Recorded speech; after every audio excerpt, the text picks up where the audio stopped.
Hello and welcome back to the Ultimate Downhill Championship. This is round one. This is race two. First up, we've got Shelton Randall in the BLUEBUCK 353 V8 Marshal and Waylon Simons in the Wentworth Highway Bus. We are starting things off on Downhill Mayhem as we watch these vehicles fly down this particular course and head for the finish line. Now in this series we've got a massive jump there, excellently executed and beautifully done. Good job from Shelton there. The bus having a little bit of trouble, but by the same token having no issue there. Deciding to fly over the open pipe pit. That's a choice. As he flies over the lava pit, coming down here, the BLUEBUCK screaming toward the finish line. Getting some air, landing. It's on its side, and it is tumbling. Now it's on the other side, coming down, but does cross the finish line first. That will be 5 points for the BLUEBUCK. The way this works is each of these races is done in pairs, and each racer who crosses the finish line first gets 5 points. If you cross the finish line second, you get 3 points, and if you don't cross the finish line, you get no points at all. And that, unfortunately, looks to be the way of the Wentworth. So no points for the Wentworth there. Let's move over to the next track. We're over here at the car jump arena. We've got Alex Zachary in the Tograk and Julianna SELBY in the Grand Marshal LUXE as they head down for the jump. Now, the finish line for the car jump arena is the cement transition from the sand in the pit to the swimming pool. So we should theoretically see both cars. There you go. As you can see there, both vehicles crossing over that, no problem. The next track that we've got is the Ski Jump Arena 2.0. Bryn Love and Barry Hartford going at it head to head, and we will see. I don't know. I'll tell you what, that pigeon is not looking too good. Let's just see what happens here. Is it going to make it? No, it's going to fall short. That's a 0 points for the pigeon as we watch the ETK slam down into the landing zone. Now on this particular map, the vehicles have got to reach the 1,500 meter mark in order to qualify as crossing over the finish line. And this one is stalling out quickly, sliding along. But unless something major happens, I just don't see hitting the 1,500 meter mark. No, that is the end of the line for the ETK. Neither player scoring points on that one. And here we jump over to Downhill Madness as we watch the 200BX take on the T-Series. The police car is gone. Now, here's the thing. Although speed is of the essence in that whoever crosses the finish line first will get the most points, but you gotta cross the finish line. So sometimes speed can be your enemy. In this case though, holy cow, look at this. Hitting that jump, doing a great job, but the tail end grabs that pit and then just absolutely gets obliterated on that outcropping as we see the T-Series racing down here. I'll tell you what though, sliding along does a multitude of barrel rolls if the vehicle can find its way upright and continue.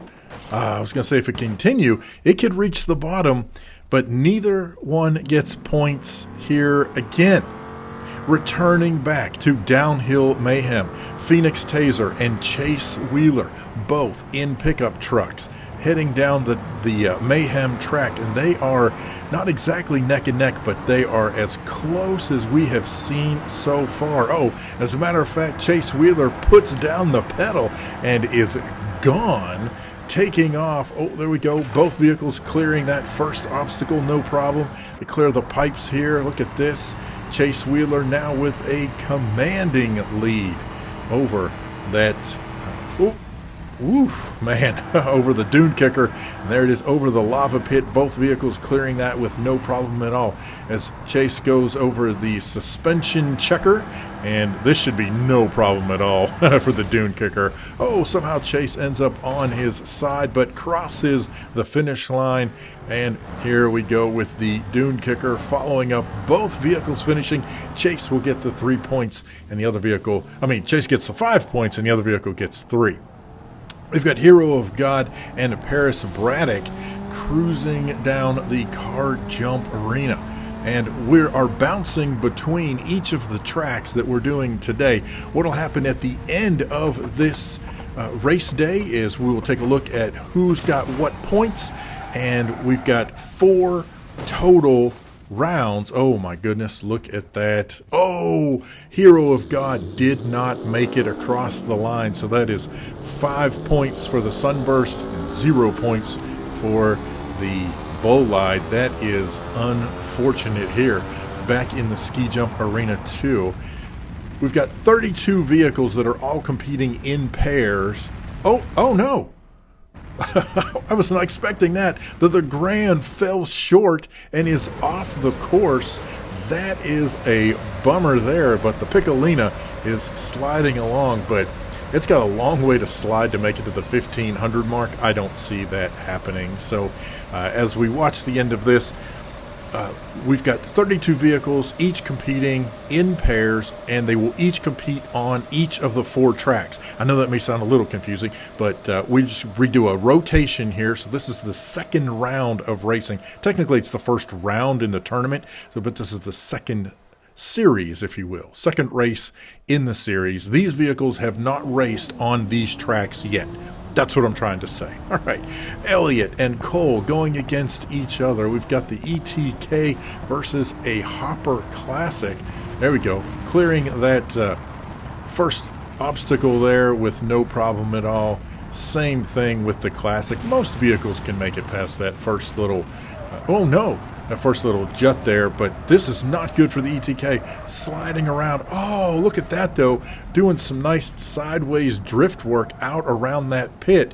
Managed to get control back. There goes the Hopper Classic, catching the back end of the tail of that pit. That has been the downfall of so many vehicles here, and it looks like the ETK ended up not being able to clear that next jump, and both of these racers are out. Back on Downhill Mayhem, Nairi Day in the Covet and Willis Coleman in the Sprint. It just so happens that the way these vehicles were all paired up, we've got 2 little vehicles against each other, although the Covet is definitely blowing the Widgeon out of the water. Oh, well, those pipes make a whole big difference, whether you're in a small vehicle or a big one. Let's see what happens if we continue. Now, if you missed our first, nice job there. If you missed our first round, one of the things that you may not realize is that on this course in particular, that is a rough hit. Okay, in this course in particular, there are little ramps along the outside walls, and if you happen to hit one, it's going to send you flying. In this particular, speaking of, there you go. That was almost perfectly timed. But as it turns out, both vehicles still heading down. The Covet, I don't believe, is going to have any trouble at all. Yep, that crosses the finish line. So there's 5 points there. Now the question is, can the Widgeon, come on, can he make it? Well, here's the kicker. Even if he can, there's no way he's making it over the lava pit. Well, luckily stops short of falling into the lava. You got to take your wins where you can. All right, we have GamerGull in the orange ETKI and Danica Giles in the Burnside Dualmatic V8 heading down the car jump arena and taking off to see who will win this particular...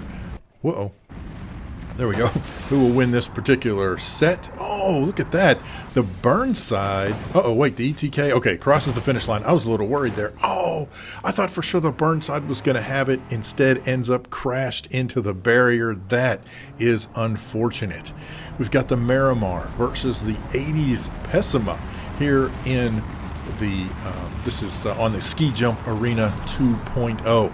There goes the Pessima, getting plenty of air, and come on, Miramar. Oh, just short. We've seen so many vehicles today not able to make that clearance and get into the landing zone of the Ski Jump Arena 2.0. That seems pretty unusual. It's just the way things turned out today, I guess, but so many vehicles falling so short. Well, and even just falling barely short. You know, they just quite didn't make it. But speaking of making it, the 80s Pessima crosses the 1,500 meter mark and will grab 5 points in the scoring for today.